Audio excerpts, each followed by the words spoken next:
Today's our topic is determine magnitude, direction and line of action of resultant of coplanar forces.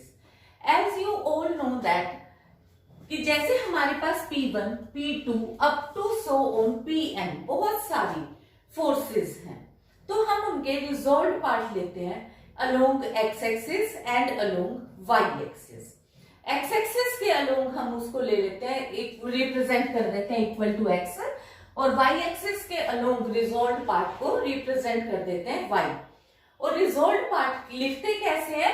जितना कि P1 force x axis के साथ angle बना रही है. तो हमने मान लिया कि P1 फोर्स एंगल बना रही है alpha 1, P2 alpha 2, P3 alpha 3 and so on. तो उसके अकॉर्डिंग हमारे पास resolve part along x axis क्या हो गया? P1 cos alpha 1 plus P2 cos alpha 2 plus so on Pn cos alpha n. और फिर हम यहाँ पे मान लेते हैं कि जो रिजल्टेंट है, रिजल्टेंट जो है वो एक्स एक्सिस के साथ एंगल थीटा बना रहा है, तो उसको हम रिजल्टेंट की वजह से r से रिप्रेजेंट करते हैं और उसको लिखते कैसे हैं? r cos theta. तो ये क्या हो गया? r cos theta is equal to x. इसी तरीके से y एक्सिस के लिए अब बिल्कुल सेम, जो cos थीटा है उसकी जगह sin theta, sin alpha 1 alpha 2 alpha n ये रिप्रेजेंट कर देते हैं. फिर इसके बाद आप करते कैसे हैं? क्योंकि देखो अल्फा 1 अल्फा 2 अल्फा n हमें सारी वैल्यूज पता है, तो यहाँ पे ये सारी वैल्यूज कुछ कांस्टेंट आ जाएगी और उसको हमने रिप्रेजेंट कर दिया x और y से. तो अब यहाँ से जब हमने इसको स्क्वायर और ऐड किया तो ये क्या हो जाता है? r square cos square theta plus r square sin square theta, that is r square is equal to, और उधर से x square plus y square, और ये रिजल्ट क्या बन जाता है? r is equal to x square plus y square. तो यहाँ से हमारे को रिजल्टेंट ऑफ फोर्सेस मिल जाता है. जितने भी कोप्लेनर फोर्सेस थी उनका एक सिंगल रिजल्टेंट फोर्स हमें मिल गई. इसी तरीके से डायरेक्शन के लिए हम क्या करते हैं? इन दोनों को डिवाइड कर देते हैं. तो r sin theta over r cos theta किया तो ये r कट गया, तो यहां से tan theta is equal to y over x. यहां से हमारे पास डायरेक्शन आ जाएगी. डायरेक्शन निकालते हुए तुमने एक चीज का और ध्यान रखना है, cos थीटा और sin थीटा के भी एंगल का ध्यान रखना है, और साथ tan थीटा का, उसके साथ हम एंगल डिटरमिन करेंगे. तो यहां से मेरे को मैग्नीट्यूड भी पता चल गया r का, डायरेक्शन पता चल गई थीटा विद x एक्सिस. ठीक है. अब इसके बाद मुझे निकालना है लाइन ऑफ एक्शन. तो लाइन ऑफ एक्शन के लिए हम क्या करेंगे? तो अब मैंने कंसीडर कर लिया, देखो ये मैंने एक x एक्सिस कंसीडर करी है, एक y एक्सिस, और ये मेरा रिजल्टेंट जो कि थीटा एंगल बना रहा है. मैंने मान लिया कि ये x एक्सिस को किसी एक पॉइंट, क्योंकि एक सिंगल फोर्स है तो मैं इसको किसी भी तरीके से एक्सटेंड कर सकती हूँ कि ये x एक्सिस को कहीं ना कहीं तो मिलेगी. तो x एक्सिस पे जिस पॉइंट पे मिल रही है वो पॉइंट मैंने कह दिया से a है. तो ये रिजल्टेंट फोर्स x एक्सिस को a पॉइंट पे कट कर रही है. तो अब मैं इसके अबाउट मूवमेंट कंसीडर कर लूंगी, क्योंकि देखो मेरे पास अब एक सिंगल फोर्स आ चुकी है रिजल्टेंट की, और वहां पे क्योंकि r जो रिजल्टेंट है वो a में से क्रॉस कर रहा है, तो इसलिए मूवमेंट अबाउट a क्या होगा? Is equal to 0. इसको सॉल्व करके देखो यहां से फिर मैं इसके अबाउट, तो यहां से परपेंडिकुलर डिस्टेंस निकाल लूंगी, रिजल्टेंट है फोर्स, और इसके अबाउट, और ये क्या चीज होगी? Is equal to 0. तो यहां से मैं हर बार x की वैल्यू फाइंड आउट कर सकूंगी, यानी कि डिस्टेंस ऑफ OA निकाल लूंगी. ये मेरे पास होगा line of action of resultant of coplanar forces. इसको मैं क्वेश्चंस में तुम्हारे को करके भी बताऊंगी. तो algebraic sum of movement about A 0 से, क्योंकि यहाँ पे इधर से वैल्यू निकालेंगे x की. Now in this question we have given that P, 2P, 3P forces act along BC, CA, AB of equilateral triangle ABC. We have to find magnitude, direction and line of action. तो इसके लिए हमने क्या किया? देखो equilateral triangle है, तो तुम्हारे को पता है कि सबसे पहले तो हमने एक ट्राइंगल बना दी ABC. जिसमें एक साइड बी सी के अलोंग कौन सी फोर्स है P, और इसी तरीके से सी ए के अलोंग 2P और ए बी के अलोंग 3P फोर्स, ऐसे ही हमने रिप्रेजेंट करा। हर एक एंगल भी हमें पता है कि 60 डिग्री होगा।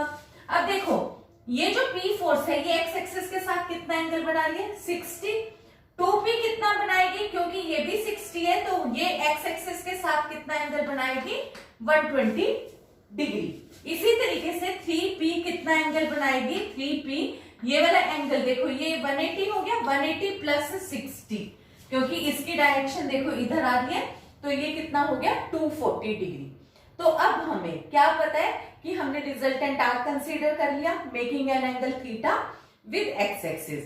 फिर अब हम क्या करेंगे resolve part along x axis and resolve part along y axis. इसके बेस पे हम आर कोस थीटा और आर साइन थीटा की वैल्यू फाइंड आउट कर लेंगे, और ये हम लास्ट वीडियोस में कर चुके, बिल्कुल स्टार्टिंग में जब हमने रिजल्टेंट निकालना सीखा था फोर्सेस का। तो उसी के बेस पे अब मैंने यहां से आर कोस थीटा निकाल दिया। तो पहले क्या हुआ P cos 0, क्योंकि P जो ये वाली वैल्यू है ये एक्स एक्सिस के साथ कितना एंगल बना रही है 0। इसके बाद 2P कितना बना रही है एक्स एक्सिस के साथ 120 डिग्री। इसके बाद 3P फोर्स कितना बना रही है इज इक्वल टू 240 डिग्री। तो ये मैंने लिख दिया। इसी तरीके से आर इनको मैंने कैलकुलेट कर दिया, P cos 0 और cos 120 की वैल्यू पुट करी, 3P cos 240 की वैल्यू सब्स्टिट्यूट करी। सब्स्टिट्यूट करने के बाद मेरे पास जब मैंने कैलकुलेशन कर दी तो मेरे पास आ गया r cos theta is equal to -3P over 2। ऐसे ही बिल्कुल सेम तुम्हें पता है, बस मैं cos की जगह पे यहाँ साइन करूंगी और ये वाली वैल्यू भी मैंने इवेल्युएट कर दी। तो मेरे पास आ गया r sin theta is equal to -√3 over 2P। ये आ गया। अब इसके बाद इन दोनों को स्क्वायर और ऐड करेंगे, स्क्वायर और ऐड करके फिर अपने पास r स्क्वायर की वैल्यू आ गई 3P स्क्वायर, तो r की वैल्यू आ गई √3P। फिर जब मैंने थीटा की वैल्यू निकाल ली तो अब देखो r cos थीटा और r sin थीटा जब मैंने डिवाइड किया तो cos ओवर साइन यहाँ पे √3 ओवर 2 और यहाँ पे -3 ओवर 2, जब मैंने सॉल्व किया तो 1 ओवर √3 आ गया। अब देखो ये वाली वैल्यू मेरे पास किस तरीके से है कि tan theta is equal to, तो जब मैंने कहा कि tan theta is equal to 1 over √3 तो यहाँ पे थीटा की वैल्यू मेरे पास कितनी आई, theta is equal to 30 degree, क्योंकि मैंने चेक कर लिया टेबल से कि tan थीटा मुझे पता है कि टेबल के अकॉर्डिंग 30 डिग्री पे होता है 1 ओवर √3। अब देखो जैसे मैंने तुम्हारे को कहा कि हम जब साइन निकालेंगे मतलब थीटा डिसाइड करेंगे तो थीटा का डिसीजन हम cos थीटा, साइन थीटा और tan थीटा तीनों के बेस पे लेंगे। कैसे? अब देखो cos थीटा कैसा है नेगेटिव, साइन थीटा कैसा है नेगेटिव, और यहां से tan थीटा कैसा है पॉजिटिव। तो ये अपने पास कंडीशन क्या होती है, जैसे 4 क्वाड्रेंट है ओल्ड, साइन, tan, cos, तो यानी कि मेरे पास यहाँ पे ये थर्ड क्वाड्रेंट में एंगल आता है। थर्ड क्वाड्रेंट में क्योंकि यहाँ मेरा tan पॉजिटिव है और साइन और cos नेगेटिव है, तो मुझे पता चाहिए थर्ड क्वाड्रेंट है। और tan का जो अपने पास सर्कल होता है वो होता है 0 से 180 तक है कि जो इसका पीरियड है, तो इसमें फिर हम 180 ऐड कर देंगे। तो यहाँ पे मैंने थीटा में 180 और ऐड कर दिया, तो 180 प्लस 30, तो मेरे पास एंगल कितना आ गया 210 डिग्री। तो इधर से मेरे पास अब देखो रिजल्टेंट निकल आया, जो रिजल्टेंट फोर्स है वो मैंने निकाल दी √3P, ये इसका मैग्नीट्यूड हो गया और इसकी डायरेक्शन थीटा, ये मेरे पास आ गया 210 डिग्री। अब मेरे पास जो रह गया क्वेश्चन वो रह गया line of action. Line of action में तुम्हारे को पता है कि जब हम मोमेंट ऑफ फोर्स निकालते हैं तो चाहे हम एक सिंगल फोर्स का निकालें, चाहे कोप्लेनर जितने भी फोर्सेस दी हुई है उनका अलजेब्रिक सम करें, वो एक दूसरे के इक्वल होता है। तो उसके बेस पे मैंने अब यहाँ पे क्या किया, मैंने सपोज कराया कि जो रिजल्टेंट है वो एक्स एक्सिस के साथ थीटा एंगल बना रहा है और वो लाइन ऑफ एक्शन यानी कि वो एक्स एक्सिस को ई पॉइंट पे कट करता है। फिर मैंने ये भी कंसीडर कर लिया कि let us consider BE is equal to x। तो मैंने यहाँ पे BE की वैल्यू को x कंसीडर कर लिया, ठीक है। तो ये वाली वैल्यू हो गई। अब इधर से मेरे पास, क्योंकि हर एक साइड ये इक्विलैटरल ट्रायंगल है तीनों, तो ये वाली साइड में मेरी A हो गई, A और A। मैंने ये कंसीडर कर लिया कि तीनों साइड इक्वल होंगी और वो मैंने इक्वल टू A कंसीडर कर ली। अब तुम्हारे को पता है कि मूवमेंट हम कैसे निकालते हैं। मूवमेंट के लिए सबसे पहले तो मैंने जो ये R फोर्स ली है और किसके अबाउट निकाल रही हूं मैं, movement about point B point के अबाउट निकालने का रीजन ये है कि इसमें से दो फोर्सेस क्रॉस हो रही हैं। कौन कौन सी, एक तो 3P और एक ये P। तो ये काम मेरा थोड़ा सा इजी हो जाता है इसलिए। अदरवाइज हम ये भी डिस्कस कर चुके हैं कि हम मूवमेंट किसी भी पॉइंट के लोग निकाल सकते हैं और वो सेम आता है। तो इसलिए मैंने पहले B के अलोंग निकाला, तो यहां से मैंने इसके ऊपर एक परपेंडिकुलर डाल दिया। परपेंडिकुलर डाला तो ये मेरे पास हो गया BL। तो BL over BE is equal to, क्योंकि ये एंगल थीटा है तो ये एंगल भी कितना हो गया, will be equal to theta, और ये कितना हो जाएगा, साइन थीटा। तो मुझे तो BL की वैल्यू चाहिए, यहां से कितनी आ गई, x साइन थीटा, क्योंकि BE मेरे पास कितना है, x। तो यहां से मेरे पास जो मूवमेंट है वो r का मूवमेंट मेरे पास कितना आएगा, r into perpendicular distance. Perpendicular distance r का B के साथ कितना है, BL की वैल्यू मैंने कितनी निकाली है, x साइन थीटा। अब दूसरी तरफ आ जाओ। अब जो ये फोर्स P है, ये फोर्स P तो B में से ही क्रॉस कर रही है, तो इसलिए इसका परपेंडिकुलर डिस्टेंस कितना हो गया, 0। अब ये 2P, अब जो ये 2P फोर्स है, देखो इसके साथ मैंने यहाँ पे एक परपेंडिकुलर डाल दिया, तो अब मुझे वैल्यू चाहिए BM की। तो यहां से परपेंडिकुलर डिस्टेंस हुआ मेरे पास BM ओवर, देखो अब ओवर में मेरे को क्या लेना है, हाइपोटेन्यूज मेरे पास कितना हो गया, BC is equal to sine 60 degree, क्योंकि एंगल कितना है बेस के ऊपर, 60 डिग्री। तो इधर से मेरे पास कितनी वैल्यू आ गई, A साइन 60, क्योंकि BC की वैल्यू कितनी है, हर एक side equal to A, angle कितना बन रहा है, 60 डिग्री, वो मैंने यूज करा। फिर 3P और 3P भी में से भी, क्योंकि 3P भी B में से क्रॉस कर रहा है, तो 3P इंटू 0 आ गया। अब इधर से R की वैल्यू तुम्हें पता है √3P है, और थीटा साइन थीटा की वैल्यू देखो यहाँ पे हमारे पास साइन थीटा, R की वैल्यू जब मैंने यहाँ पे पुट करी √3P, तो √3 कट गया, PP कट गया, तो कितनी वैल्यू आ गई, -1/2। और ये वाली वैल्यू मेरे पास इधर से ये 0 में खत्म, इसकी वैल्यू थी √3/2, 2 कट गया, यहां से फिर मेरे पास PP कट गया, और x की वैल्यू जब मैंने कैलकुलेट करी तो x की वैल्यू आ गई मेरे पास -2a।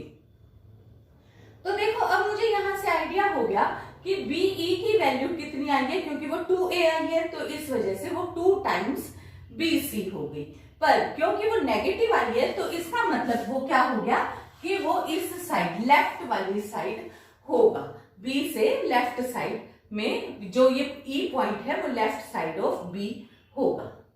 Again in this question we have P, 3P, 2P and 5P forces along AB, BC, CD, DA of square ABCD, and we have to find magnitude and direction of resultant. Also prove that it meet AD produced at point E such that AE is to ED equal to 5:4। तो सबसे पहले तो हमने क्या किया, एक x axis ली, एक Y axis ली, ABCD एक रेक्टेंगल बनाया इस तरीके से कि एक साइड एक्स एक्सिस के ऊपर है, एक वाई एक्सिस के ऊपर है। तो एक फोर्स हमने यहाँ पे जैसे जैसे दी थी P, 3P, 2P, 5P forces mention कर दी। अब देखो तुम्हारे को पता है कि जब ये एक्स एक्सिस के साथ P फोर्स कितना एंगल बना रही है, 0। 3P फोर्स देखो ये डायरेक्शन है ना, तो ये कितना एंगल बना रही है एक्स एक्सिस के साथ, 90 डिग्री। क्योंकि ये फोर्स की डायरेक्शन इधर है, तो 2P फोर्स कितना एंगल बना रही है, 180। और इसी तरीके से क्योंकि इसकी डायरेक्शन देखो डाउनवर्ड है, तो ये कितनी एंगल बनाएगी, इतनी एंगल, ठीक है। तो ये वाला एंगल हमारे पास कितना हो गया, 180 प्लस 90 दैट इज 270। तो हमने इधर से ये वाली वैल्यूज सारी पुट करी पी कोस थीटा के अकॉर्डिंग, ये काम तुम्हें आता है। हमने कैलकुलेशन की तो ये वैल्यू आ गई -p। बिल्कुल इसी तरीके से resolve part along y axis भी निकाल दिया, जिसको हमने r sin थीटा कहा। r sin थीटा हमारे पास -2p आ गया। दोनों को स्क्वायर और ऐड किया तो यहां से रिजल्टेंट आ गया। रिजल्टेंट हमारे पास आ गया √5p। फिर इन दोनों को डिवाइड किया तो tan थीटा आ गया 2। tan थीटा 2 तो theta is equal to tan inverse 2, क्योंकि टेबल में वैल्यू नहीं है 2 की। तो अब फिर से हमने देखा कि cos थीटा, क्योंकि देखो r तो कांस्टेंट है, तो cos थीटा कैसा है, वैसे भी r की वैल्यू यहाँ निकल चुकी है, अगर तुम चाहो तो सब्स्टिट्यूट भी कर सकते हो।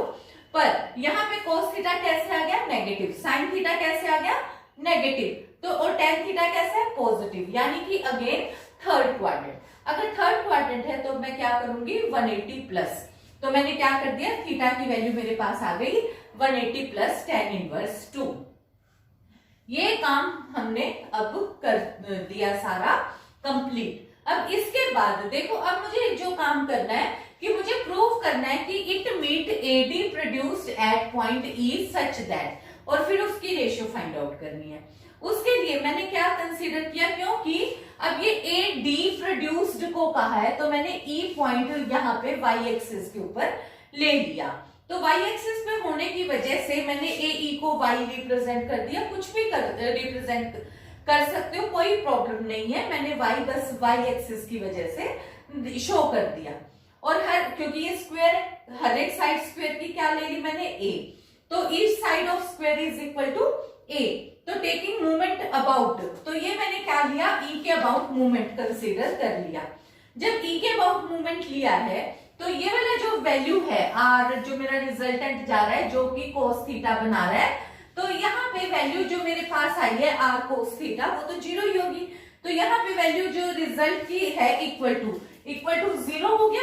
अब बाकी फोर्सेस देखो, अब 5p, क्योंकि जो ये फोर्स है 5p ई में से ही क्रॉस कर रही है ये लाइन, तो इसके साथ परपेंडिकुलर डिस्टेंस कितना जाएगा, 0।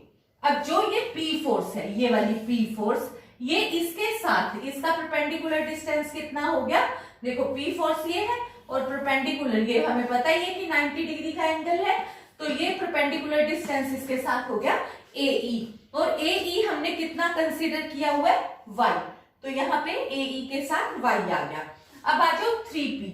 अब 3p ये रहा रिजल्ट, और यहाँ पे E के साथ इसका परपेंडिकुलर डिस्टेंस भी कितना आएगा, इज इक्वल टू, अगर मैं कंसीडर करूंगी तो ये वाला भी इसके साथ कितना डिस्टेंस आएगा, जितना कि AB का है। AB का कितना है, A।